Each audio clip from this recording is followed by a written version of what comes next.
एका विद्यार्थ्याने हा डाऊट मला पाठवलेला आहे. आवाज हा हवेमध्ये दर सेकंदाला 1100 फूट प्रवास करतो असे म्हटले जाते. एका व्यक्तीला झाडावर मारलेली कुऱ्हाड पाहिल्यानंतर 11/5 सेकंदानंतर झाडावर कुऱ्हाड मारल्याचा आवाज ऐकू येत आहे. लाकूड कापणाऱ्यापासून तो व्यक्ती किती दूर आहे? बघा, अशा टाईपच्या गणिताला थोडा कन्सेप्ट समजून घेणं गरजेचं आहे. नुसताच बाकीच्या शिक्षकांसारखा हवेत गोळीबार करण्यात काही अर्थ नाही आहे.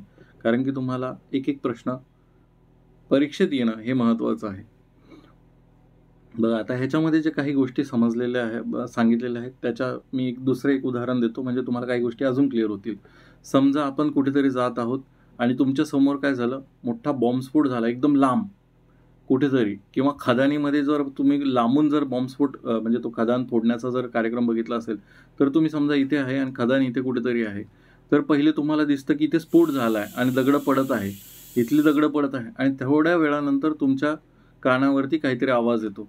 कोणाकोणाचं जर खदानीच्या आजूबाजूला घर असेल तर त्यांच्या काचात असा धडधडधड आवाज येतो.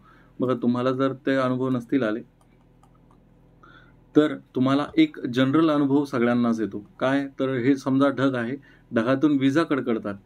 तर तुम्हाला काय होतं की लांबूनच पहिले विजा दिसून जातात की वीज कडकडली आहे, आणि त्याच्यानंतर काही सेकंदानंतर तुम्हाला कानावरती ध्वनी येतात. तर ह्याचा वरनं एक गोष्ट निष्कर्ष होती की आवाजाचा वेग, साऊंड म्हणतात त्याला, साऊंड व्हेलॉसिटी. इंग्लिशमध्ये बोलायचं झालं तर साऊंड व्हेलॉसिटी म्हणजेच काय, आवाजाचा जो वेग आहे तो कमी आहे. कशाच्या कंपॅरिझनमध्ये? लाईटच्या, म्हणजे प्रकाशाच्या.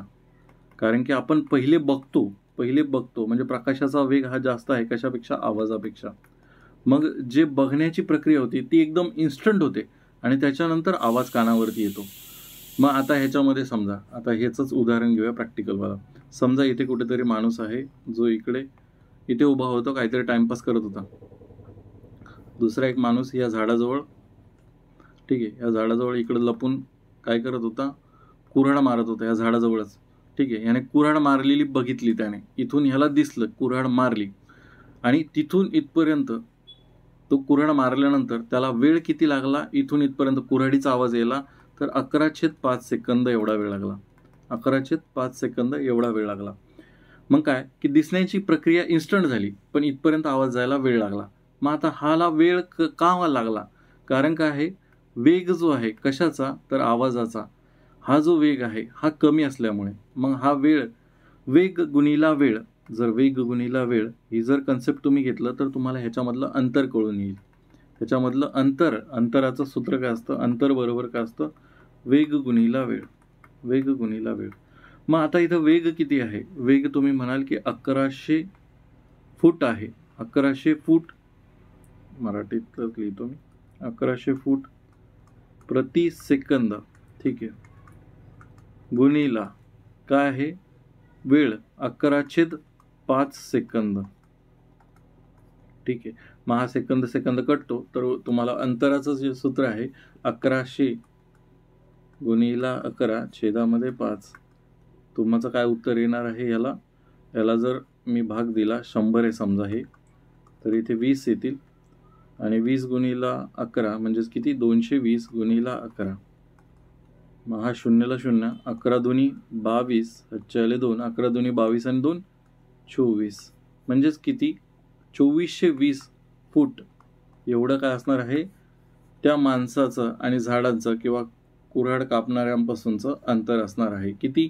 2420 फूट. 2420 फूट.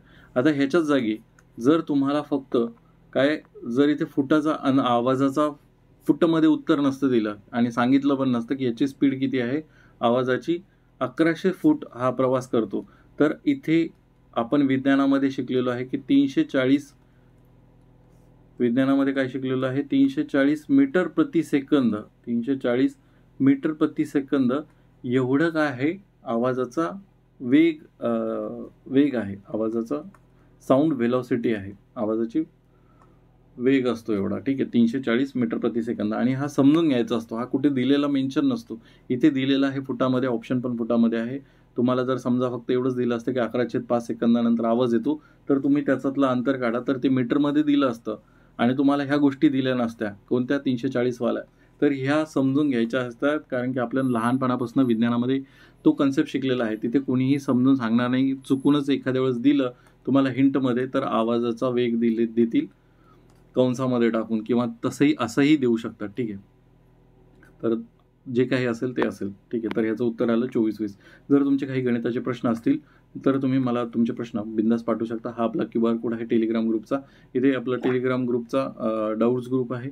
आपण नाममात्र फीस ₹59 फुल चॅप्टर वाईज व्हिडिओची सुरुवात केलेली आहे. ह्या चॅप्टर वाईज व्हिडिओजमध्ये कोणते व्हिडिओज आहेत ते जर तुम्हाला बघायचे असतील तर हा QR कोड स्कॅन करा. आपलं एक WhatsApp चॅनल सुद्धा आहे. त्याला जर तुम्हाला कनेक्ट व्हायचं असेल तर राईट साईडचा QR कोड तुम्ही स्कॅन करू शकता. धन्यवाद.